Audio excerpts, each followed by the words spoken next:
your first year at Clemson was, I mean, not in terms of the team, but in general, it was pretty chaotic. COVID was happening, the pandemic was happening. No Yeah. one knew what was going on. I talked to Hunter Helms, who was a quarterback at the time when he came in his freshman year. He said that every day you guys were getting tested, it felt like. So what was the season, that whole year for you like? Yeah. I mean, it was chaotic, bro.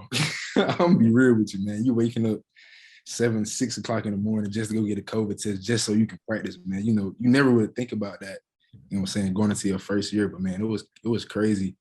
But man, we embraced it, man. You know what I'm saying, we made the best out of it, as you can see, man. We went into the college football playoffs. We didn't get the big prize, but you know what I'm saying, getting there itself is it's hard to do. And I learned that from this season itself.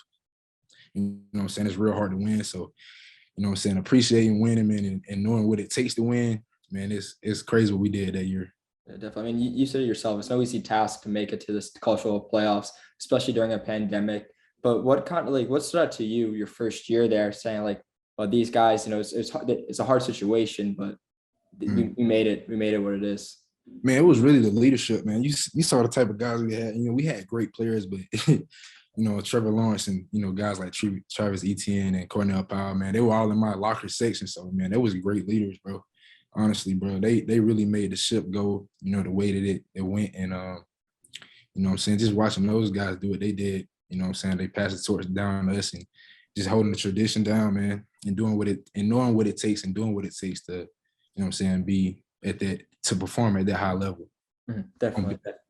For sure. I mean, you mentioned you're around all those great leaders and they were all kind of there for you. Did any of them like kind of take you under their wing during that season? Man, James Skalski, man, Baylon Spector, the Bruise brothers, as y'all know them as, bro. They took us under their wing, man.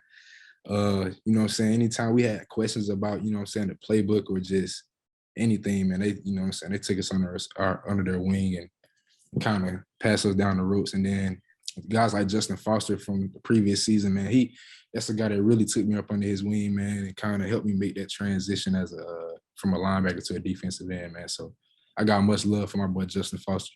You played your first game, or I believe your first game was against the Citadel. So what was that whole experience like for you playing your first game in Death Valley? Man, I was super excited, bro. My first college game. How your eyes get big. You like, bro, this is like what you dream about playing college football. Like as a kid, you dream about yourself being on NCAA, sadly, anymore.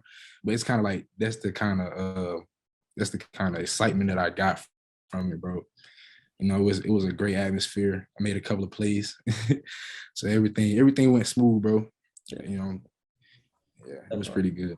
Definitely. I mean, you ran down the hill during the pandemic, but you still get the same, I guess, goosebumps running down the hill the first time as you do now, especially with more fans in the stands?